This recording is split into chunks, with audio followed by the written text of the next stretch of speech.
Open your ears, I promise this will take a second. Put you on game, my brother, teach you valuable lesson. Respect yourself, we happy, no need to reminisce. No need to worry, you chillin' with men with confidence. Speak your mind, say what's up with your life. We can teach you wrong for right and take the darkness out your life. So what's good? What's good? It ain't nothing but a small thing. Have a seat, you can talk to us about anything. Money's, cars, sports, or maybe your business. Positive goals in your life support better living. A pep talk to the ones who in the darkest hour. Remember, sunlight comes after a rain shower.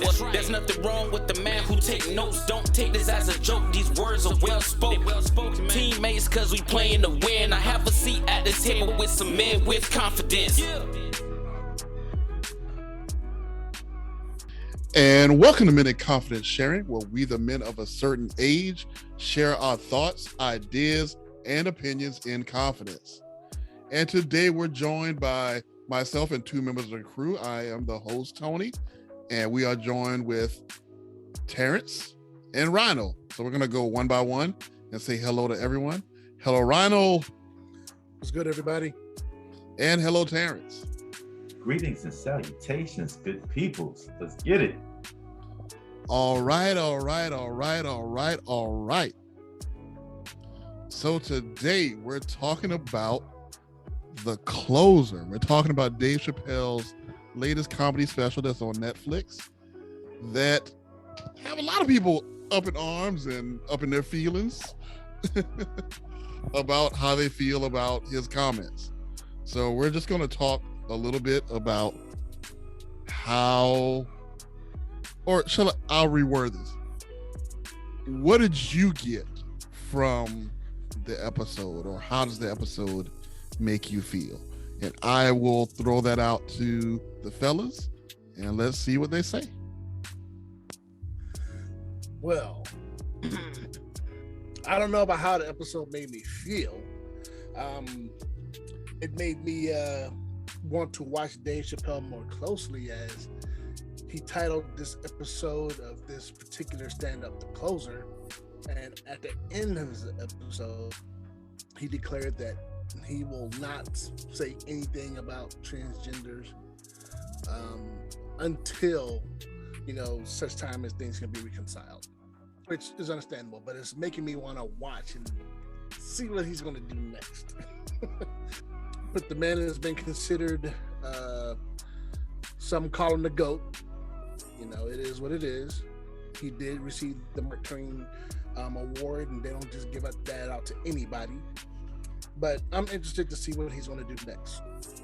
And I know it's probably going to be pretty awesome.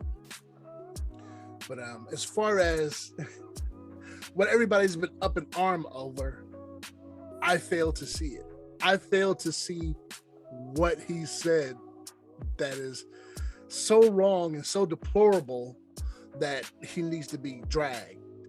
I mean, Dave Chappelle, as one person said, is one of the most uncancelable people out there. You can't cancel him. Dude walked away from $50 million. That tells you his mindset is up there. He's not going to let the industry run him. He's not going to let, and put on my tinfoil hat, he's not going to let the Illuminati control his destiny. He's a man that's making his way throughout the world, But tinfoil hat off, I believe that as a comedian, he has a voice, and he's voicing his opinion. Some things you can agree with, some things you can disagree with. He said a couple of things that I disagreed with during The Closer. I'm like, nah, Dave Chappelle, you're on your own with that one. I can even laugh with you on that. that's you. You're upstage by yourself. You have to answer for that. But some of the other things that he said was absolutely hilarious to me. But maybe I'm partial because I kind of take stock in Dave Chappelle's life because we're about the same age. I was watching him perform on TV, and I wasn't allowed to watch him on Def Comedy Jam because my mom was like, no, dude's my age. You worry about me hearing a couple people curse? I go to public school. I go to public school. You'd be shocked by the things that I hear in public school. You'd probably be shocked by some of the things I've said. But anyway,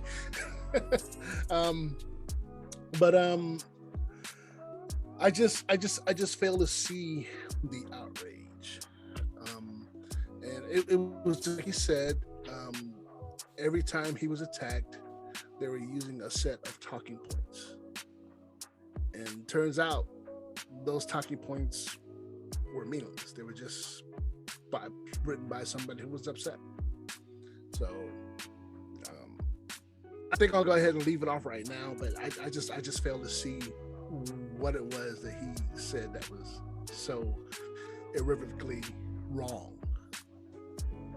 So for me, what I took away from it, number one, Twitter's not a real place. And it's like, I don't know why hearing that phrase out loud resonated so much for me, because it's like, clearly, we all have to understand that Twitter's not a real place. Did we lose sight of that?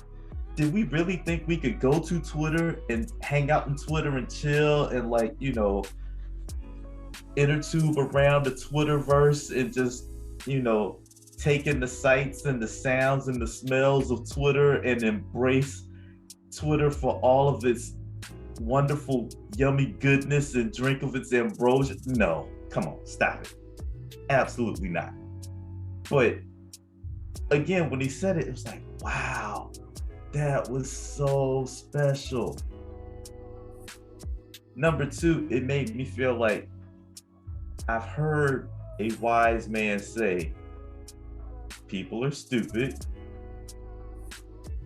and do stupid things. Yep, that pretty much sums up this whole comedy special. But I digress. I wasn't bothered by what he said. I didn't see where what he said was wrong.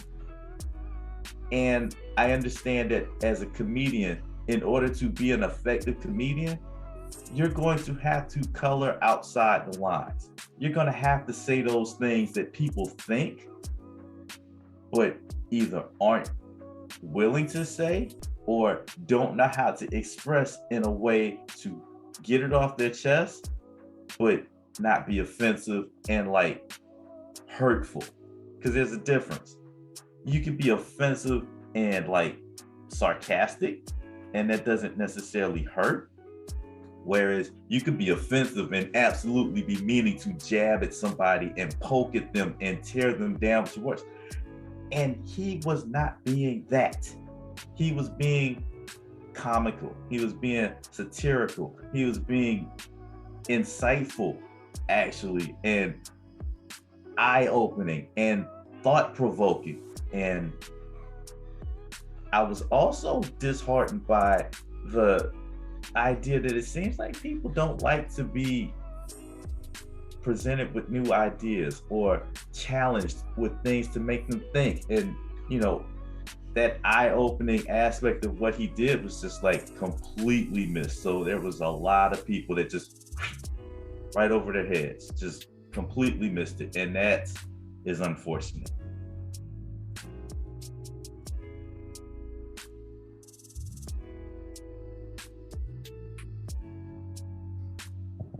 Thank you, fellas. Thank you, fellas. Okay, so I figure I'd chime in. Okay, so a lot was said in the special. A lot was communicated. Dave Chappelle started off being I don't want to say being offensive, but he started off challenging the norm. Like, he started off with the whole space Jews joke. So he's already making fun of all the rich Jewish people out there in the entertainment industry, knowing that they pretty much control most of the industry, like what he's doing. I thought it was brave, even if the joke itself didn't land the way that he wanted to. I thought it was genius. Like, I thought it was amazing that you took that shot, right? That's like shooting, that's like shooting from half court with not, blindfolded. Like, you took that shot. And I think the number one thing that I took away from the special was, first of all, Dave Chappelle is very good with words. He's a very good storyteller. He's very good at keeping a narrative going throughout his whole special. Like, he will always make callbacks to jokes that he did earlier. Like in this special, in specials before this one, he's making callbacks to jokes that he did 3 specials ago. And if you sit down, like, I think the special was like a little over an hour, not quite an hour and a half.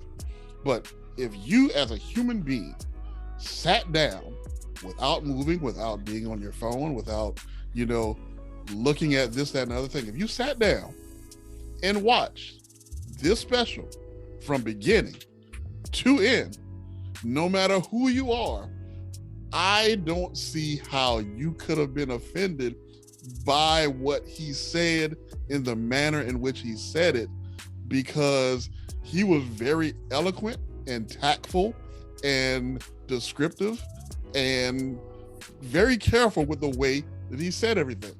Like, he did challenge the LGBTQ community, especially the trans group. He did challenge them a lot.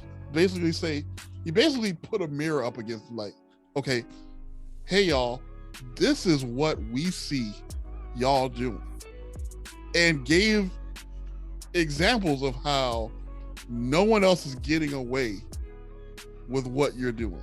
No other minority community is getting away with it. And he even said the words like, I don't hate you, I'm jealous of you, right? I wish I could do what you do as well as you do. Like, and I think when it all falls down, when it all falls down, when the rubber meets the road, that you guys, or you, I feel like I'm not even using the right pronoun or right word, but the individuals that are in the transgender community,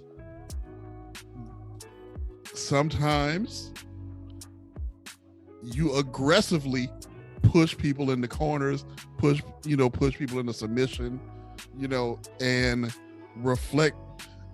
It feels violent in a way, right? Like the way that they handle people that's against them, it feels like it's always war instead of peace. It feels like it's not trying to, let me see it from your side. Maybe I don't necessarily agree with you, but let me at least listen to what you're saying. No, none of that. There ain't no listen. There ain't no rational thought around this place. Ain't no agreement.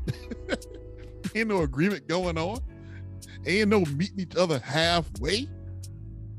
It's my way or the highway. Anyway, no copyright strikes, please. But no compromise is what you're saying. They have no compromise at all. Thank you. They have no compromise, no give, no. And here's the thing that gets me about it is, a lot of the people that made comments, you could tell by what they say, like, you didn't even watch it, did you?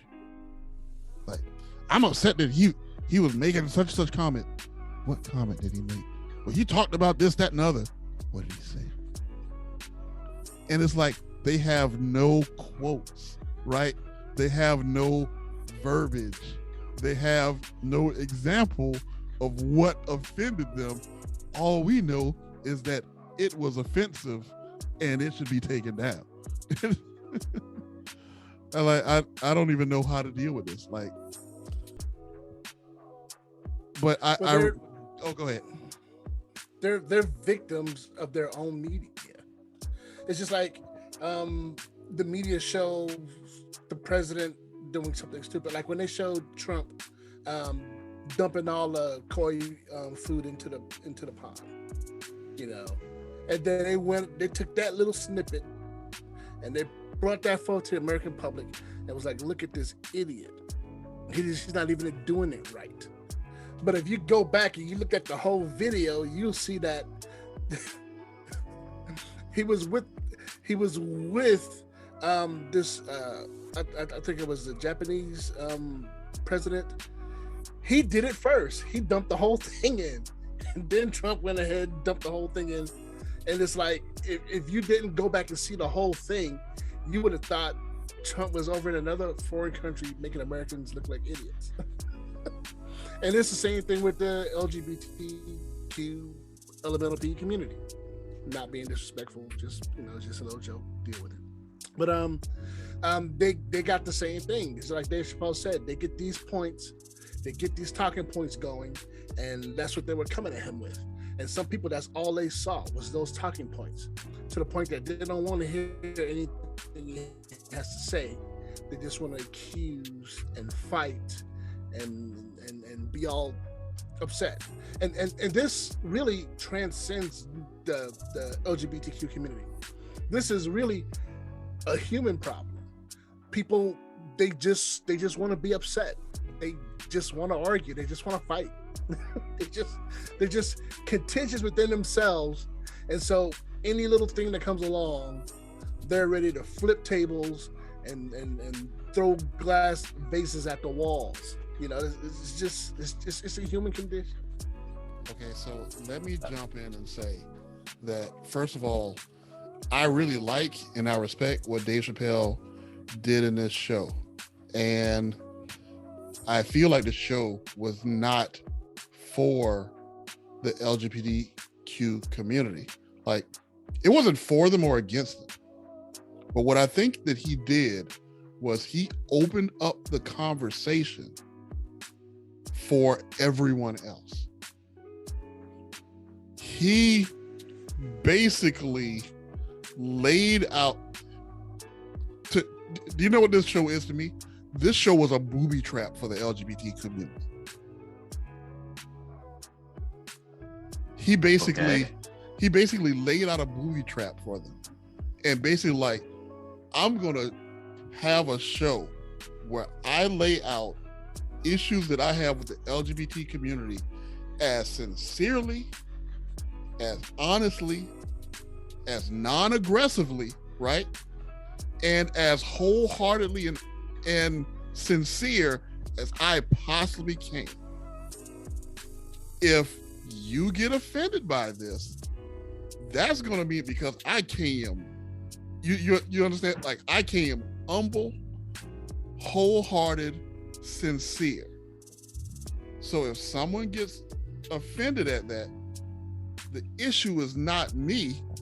The issue is you being offended by someone being, by what they're saying, and not, you're just being offended because someone's mentioning you and not necessarily what they're saying. Like, you don't even care about the context or what's being said. And so now everyone that's not LGBTQ is looking like, you know what? All this time, I was thinking that they were fighting for equality, right? All this time, I was thinking that they're fighting to be heard. They're not even listening to the conversation. They're not trying to be heard. Right. They're trying to steamroll, right? Like, they're not trying to play fair. Right. Not at all. Okay, so I'm jumping here real quick before I lose these points. Rhino started talking, and I was just like, wait a minute. Are we really saying something in defense of the former president?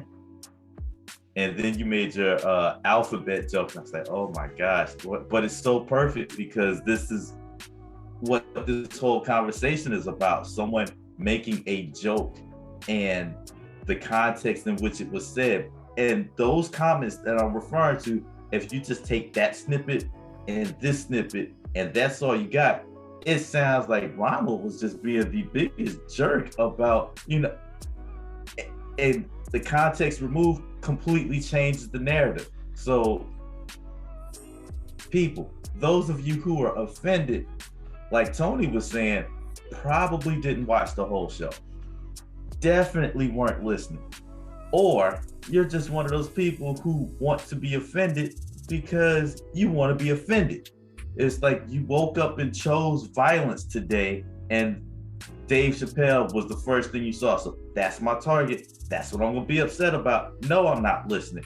I saw, okay, I turned the stand up on. He said this, click. All he did was say was, how y'all doing? And I heard enough. Don't ask me how I'm doing. How dare you? I'm offended. Get out of here with that, man. It's just, it is a human condition. It's a human condition where people are just so, I think, on edge and looking to fit in. They feel like, well, I'm staring at these two movements. Whichever movement appears to be the bigger one, that's the bandwagon I'm going to jump on. Right now, the bigger bandwagon seems to be people who are offended and outraged and upset over what he said. But honestly, and maybe I missed it, I don't recall seeing very many representatives of that community that's supposedly offended actually coming out and saying as such. Where are those people? Where is someone who's actually in the community and like active and, you know, they wear their affiliation proudly? I'm trying to choose my words carefully because I don't want to offend anybody or any pronoun or whatever. Anybody who fits into the community and is affiliated as such that was offended, where are they? I've seen, honestly, the opposite. People who were like, well, no, I watched it from start to finish and I agree. Because from my perspective, I don't see anybody in our community offering up a job to a fellow member of the community to open up a show and suck and be okay with it. I don't see any members of our community coming to the person's defense while they were defending Dave Chappelle and understanding that what he was saying were jokes. In fact, it was our own community who turned on his friend and pushed them to this point of no return. So I feel like it was more of a mob kind of thing where, like I said, they just saw this group was really angry. It's like, you know what? I don't know what they're angry about, but I think I should be offended too. So let me go grab my torch and my pitchfork and be like, Dave Chappelle sucks and he needs to be canceled. And there's the question right there. What are they angry about? What are people so up in arms about? Like, it's like you said earlier, where is the points? Show me the evidence of offense so that I can look at them and objectively say, oh yeah, that sounds like, yeah, that did sound pretty bad. He shouldn't have said that. I guess I can go ahead and look for myself, but everybody knows, and this is universal, that if someone is being accused of something, you bring the evidence, you bring the witness, you bring the witnesses to show this is what is said, this is what was done, and yeah, I can vouch for that. But where is it? There's something that people hate, and that's all people. We don't like when people shine the light on us because the light is going to bring out our imperfections. It's going to show everybody all the little subtle shadows that try to keep it with us, and everyone's going to be able to see clearly. And we don't really want that. Some people do because, hey, well, you know, I see this imperfection too. I can fix this. But why don't people want to see what's wrong? They just want to fight and complain and stick to the shadows. You know, I would think that I would want to know what's wrong so I can fix my imperfections, but that's just me. But where is the offense? What's really going on? What's the bigger issue here? And I'm gonna leave it at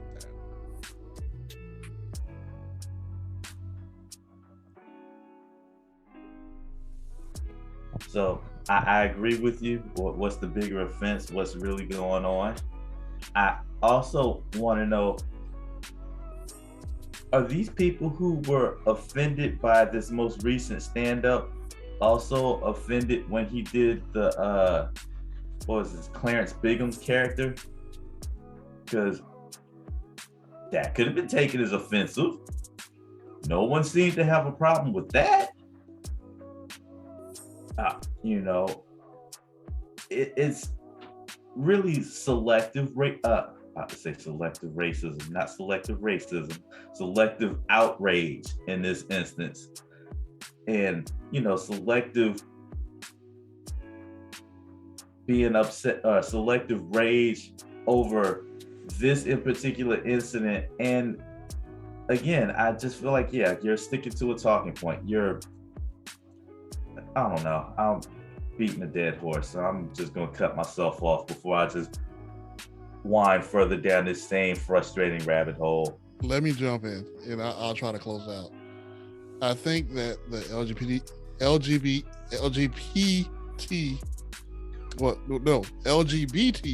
community, oh my goodness, I really did not mean to say that. LGBTQ community has to learn something that I learned in grade school, is that no one's immune from being picked on.